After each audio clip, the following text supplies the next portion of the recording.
और देश में भूखमरी सबसे ज़्यादा है, बेरोजगारी सबसे ज़्यादा है, महिलाएं बिल्कुल भी सुरक्षित नहीं हैं। किसानों के ऊपर इनके नेताओं के बेटे गाड़ियाँ चढ़ाते हैं, वो फिर खुलेआम गुंडों की भांति बाहर घूमते हैं, उनके ऊपर कोई FIR नहीं होती और बलात्कारियों को ये रिहा कर रहे हैं। ये देश का विकास नहीं हो रहा। देश में मैं कहूँगी कि देश का सत्यानाश कर रही है सरकार, जो कहती थी कि सबका साथ सबका विकास, ये सबका नाश कर रही है। ये विकास कभी नहीं कर सकते। ये बहुत बहुत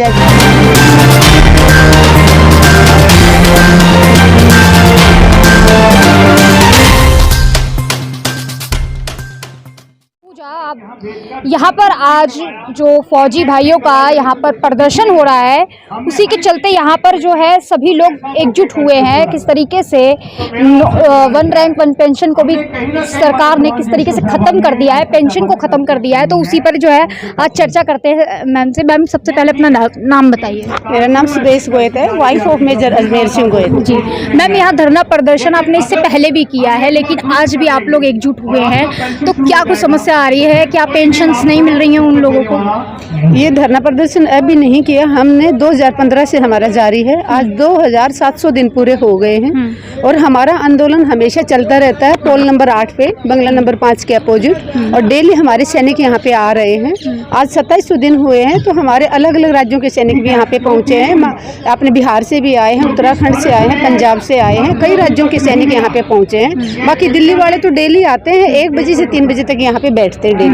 लेकिन समस्याएं क्या आ रही हैं, क्या मुद्दे हैं जिनको लेकर के आप बार बार समस्या? देखिए, प्रधानमंत्री जी ने एक वादा किया था सैनिकों से 2013 में, 15 सितंबर 2013 में रेवाड़ी हरियाणा में एक रैली की थी प्रधानमंत्री जी ने। तभी गुजरात के मुख्यमंत्री थे। इन्होंने कहा था कि अगर देश में 2014 में अगर इनकी केंद्र में सरकार आती है तो फौजियों को 1 रैंक 1 पेंशन दिया जाएगा। पूरे देश के सैनिकों ने इनकी बात पे भरोसा किया और पूरे देश में घूम घूम के फौजियों ने इनके लिए वोट मांगे और इनकी सरकार भी आई। जैसे ही इनकी सरकार आई तो 1 साल हो गया था इनकी सरकार आए हुए। जनरल सतबीर 11 लोगों की टीम लेके इनके घर गए, अरुण जेटली के घर गए कि आपने 100 दिन में देने का वादा किया था, आज तो 1 साल हो गया। अरुण जेटली जी कहते हैं कि हम नेता लोग जो इलेक्शन से पहले वादा करते हैं वो सारे पूरे करने के नहीं होते। तो 14 जून 2015 को हमारा जंतर मंतर पे यहाँ धरना दिया गया था और अगले दिन से रिले हंगर स्ट्राइक शुरू हो गई थी, जिसमें हमारे बहुत सारे भाइयों ने इसमें अपना योगदान दिया। 14 भाई हमारे 23 दिन तक लगातार भूख हड़ताल पे बैठे। उसके बाद मैं और 2 हवलदार मेरे साथ, हमने भी 11 दिन तक भूख हड़ताल की और 810 दिन मैंने रिले हंगर स्ट्राइक किया। 810 दिन वो दिन है कि एक दिन भी कभी लेट नहीं हुए। सुबह से लेकर शाम तक हम यहाँ सिर्फ पानी पी सकते थे। सारा दिन मैं पानी पीती थी और रात को घर जाके खाना खाती थी। 24 घंटे में एक बार मैंने खाना खाया। 810 दिन लगातार रिले हंगर स्ट्राइक की। 11 डेज मैंने फास्ट एंड टू डेथ किया। जंतर मंतर पे दिन रात यहीं सोते थे, यहीं बैठते थे। और जब 8 दिन तक न मेरे अंदर एक चम्मच नींबू, वो क्या कहते हैं, नमक गया, न चीनी गई, तो 8वें दिन जब मैं यहाँ बेहोश हो गई तो मिलिट्री हॉस्पिटल में एडमिट किया गया इमरजेंसी में। 4 दिन मुझे वहाँ रखा गया।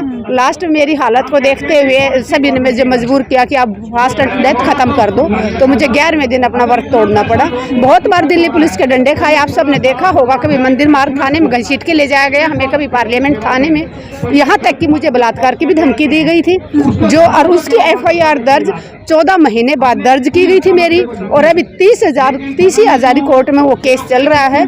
डिजिटल इंडिया बोलते हैं प्रधानमंत्री जी, लेकिन आज तक ढूंढ नहीं पाए कि वो गंदा इंसान कौन था जो एक आर्मी ऑफिसर की पत्नी को बलात्कार की धमकी दे रहा था। लेकिन मैं भी एक किसान की बेटी हूँ, मैंने भी अपने माँ बाप की कसम खाई थी, जब तक हमारी वीर नारियों को उनका हक नहीं मिल जाता हम यहाँ डटे रहेंगे और आखिरी सांस तक लड़ेंगे। डंडे भी खाए हैं, अपमान भी सहा है, लेकिन अपनी वीर नारियों का जब चेहरा देखते हैं कि जिनके हस्बैंड ने देश के लिए जान दी और आज वो अपनी पेंशन के लिए दर दर भटक रही हैं। आज भी सिपाही की विधवा को 12,000 रुपये पूरे भी नहीं मिल रहे हैं पेंशन। और जो हमारे देश के सैनिक हैं, जिनको रिजर्विस्ट सैनिक बोलते हैं, जिन्होंने 62, 65 और 71 तीनों लड़ाइयाँ लड़ी, उनको आज 9,810 रुपये दे रही है सरकार।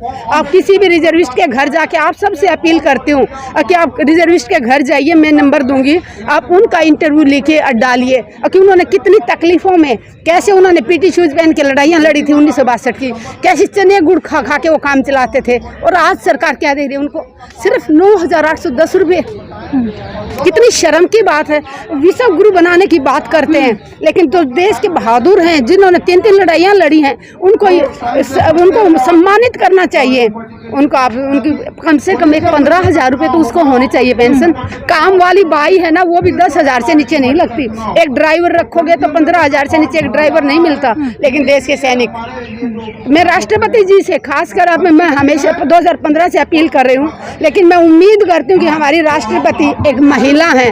मैं आपसे उम्मीद करती हूँ, प्रार्थना करती हूँ कि कम से कम हमारे रिजर्विस्ट सैनिकों को बुलाकर उनका सम्मान कीजिए और कम से कम 15,000 रुपये मेरे रिजर्विस्ट भाइयों की कर दीजिए। मैडम, आपका बहुत बहुत धन्यवाद होगा।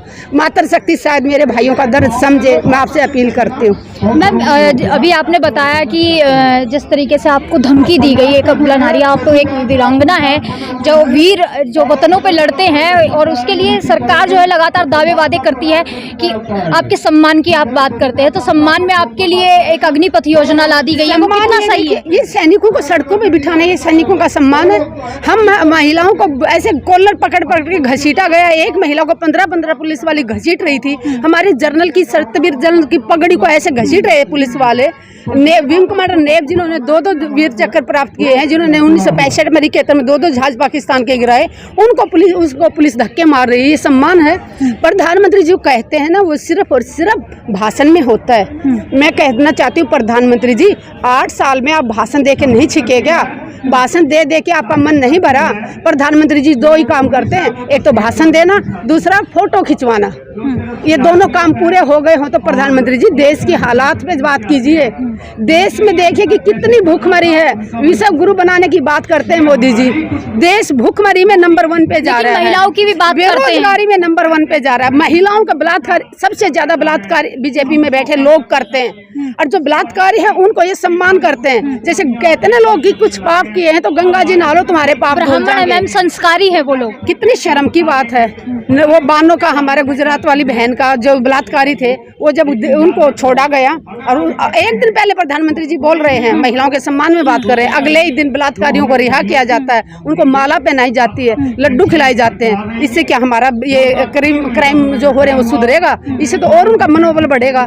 ऐसे वो कहते हैं ना कि गंगा में नहाने से पाप धुल जाते हैं। बीजेपी सरकार एक ऐसी सरकार बना दी, कितने भी भ्रष्टाचार करो तुम, कितने घोटाले करो, बस बीजेपी ज्वाइन कर लो, सुबह तक आप बिल्कुल फ्री कर देंगे, बिल्कुल बरी हो जाओगे हर चीज से। वॉशिंग मशीन की तरह साफ बिल्कुल धो देंगे, अच्छे से धो देंगे। वॉशिंग पाउडर निरमा की ऐड आती थी ना कि एक सारा दाग हटा देंगे, तो वो बीजेपी सरकार वो बन चुकी है। ये किसी का सम्मान नहीं करती, ना ये सैनिकों का सम्मान करती, ना ये जवानों का, ये किसानों का करती। किसान 13 महीने तक डटे रहे थे टिकरी बॉर्डर पे। मैं भी किसान जवानों के साथ थे, अपने भाइयों के साथ थे किसानों के। 750 से ज्यादा हमारे किसानों ने बलिदान दिया। वो कहते कि समझा नहीं पाए किसान भाइयों, क्या क्या आरोप लगाए हमारे ऊपर। कभी हमें मवाली, गुंडे मवाली बोला गया किसानों को, ये बीजेपी के नेता बोलते थे। कभी हमारी किसान शहीदों, किसानों की मौत पे हंसे ये लोग, कभी बलात्कारी बोल रहे हैं, कभी इन्होंने आतंकवादी बोल रहे हैं। अगर पगड़ी वाले किसान आ गए तो ये कह रहे हैं ये सारे खालिस्तानी हैं। देशभक्ति कौन करता है? किसान या जवान, वो ही करते हैं। बॉर्डर पे शहीद कौन होता है? किसान का बेटा जाता है। ये नेता का कोई एक बेटा बॉर्डर पे गया होता आज तक बता दो?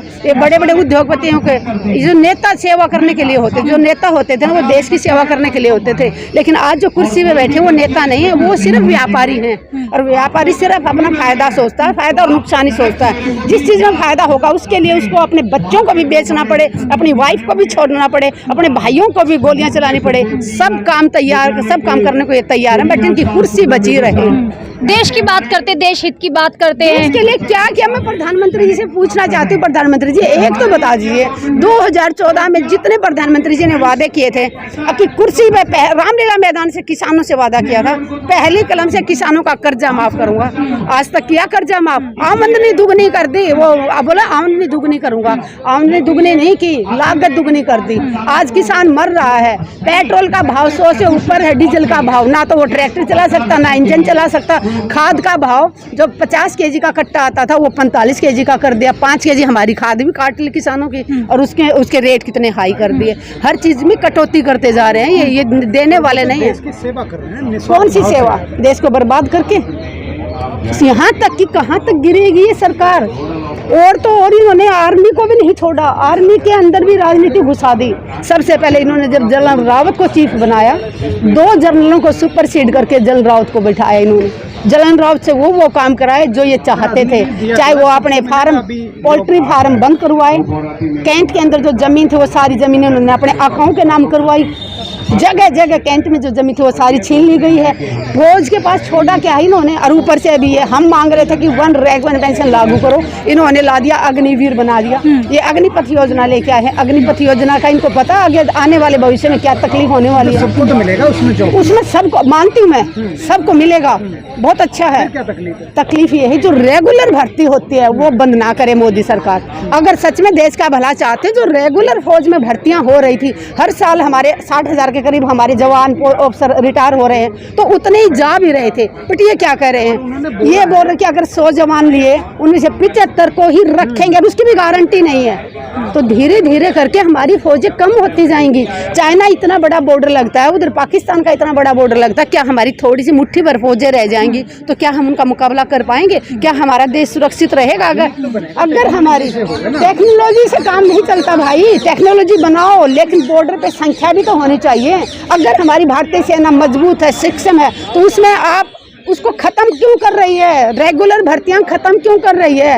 एयरफोर्स का तो सब कुछ हो गया था, सिर्फ कॉल लेटर आना बाकी था। मेडिकल हो गया था, फिजिकल हो गया था, भागा दौड़ी सब हो गया था। जो बच्चे बेचारे इंतजार कर रहे थे कि हमारा आज कॉल लेटर आएगा और आज जाके हम एयरफोर्स में ज्वाइन करेंगे, उन बच्चों ने, कितने बच्चों ने सुसाइड किया पता आपको? नेशनल चैनल नहीं दिखाएंगे आंकड़े। जब आप गांव में जाओगे ना तब देखोगे कि कितनी माओ ने अपने बेटे को खोया है, कितने बच्चों के सपने थे कि हमें आर्मी में जाना है। अभी जो अग्निवीर बना रहे हैं ना, उनको आप सिपाही का रैंक मिलेगा। जो रैंक के लिए जो रैंक होता है ना, जब आदमी जला भी जाता है इस दुनिया से, उसके बाद भी हवलदार राम सिंह हवलदार, ये उनका रैंक पहले रैंक लिया जाता है, नाम से पहले इतना सम्मान होता है। ये ना रैंक दे रहे हैं, 4 साल के बाद घर आ जाएंगे, ना उसको मेडिकल सुविधा होगी, ना कोई कैंटीन की सुविधा होगी, वो सैनिक ही नहीं कहलाएगा। तो किस बात का? ये अग्निवीर बनाए सरकार। अगर सच में देश का भला चाहती तो रेगुलर भर्ती जारी रखे सरकार। जैसे फौज में भर्तियां हो रही थी, रिटायरमेंट हो रही थी, उनको होने दीजिए। 4-4 साल तक जो लोग अपनी मर्जी से जाना चाहते हैं, ऑफिसर भी तो जाना चाहते हैं। बहुत से ऑफिसर ऐसे हैं कि 5 साल नौकरी करी, ज़्यादा करा 10 साल कर ली, 14 साल करी, वो घर आ जाते हैं, विदाउट पेंशन आ जाते हैं। तो वो उनकी अपनी इच्छा है। तो जवानों के साथ ऐसे अन्याय क्यों? जवानों को भी तो मौका मिले ना कि उनकी मर्जी से जीने का, मर्जी से जाने का। जो मेरा भाई चाहता कि भाई मैं तो 18 साल नौकरी करूँगा, 24 साल करूँगा, हवलदार बन के आऊँगा, तो वो बेचारा हवलदार बनना चाहता है, लेकिन सरकार कहती नहीं, तू 4 साल हो गया, तू बाहर जा। तो ये अपमान है जवानों का। लेकिन 10 लाख से ज़्यादा जो है अग्निवीर के लिए भर चुके हैं फॉर्म। भूखा मरता क्या ना करे। अभी आप 10 दिन से यहाँ भूखी बैठे होंगे ना, सूखी रोटी वहाँ सामने दिखेगी ना, आप दौड़ के उठाएंगी। और जब आप घर में होते हो, आपके आगे थाली में परोसती है माँ, तो आप खाना नहीं खाते हैं। तो सरकार देश का भला नहीं चाहती। सरकार सिर्फ और सिर्फ उद्योगपतियों को देश का मालिक बनाना चाहती है। अडानी अंबानी के घर भर रही है, उनकी आमदनी कितने गुना बढ़ा दी गई है। और देश में भूखमरी सबसे ज़्यादा है, बेरोजगारी सबसे ज़्यादा है, महिलाएं बिल्कुल भी सुरक्षित नहीं है। किसानों के ऊपर इनके नेताओं के बेटे गाड़ियाँ चढ़ाते हैं, वो फिर खुलेआम गुंडों की भांति बाहर घूमते हैं, उनके ऊपर कोई FIR नहीं होती और बलात्कारियों को ये रिहा कर रहे हैं। ये देश का विकास नहीं हो रहा। देश में मैं कहूँगी कि देश का सत्यानाश कर रही है सरकार। जो कहती थी कि सबका साथ सबका विकास, ये सबका नाश कर रही है। ये विकास कभी नहीं कर सकते।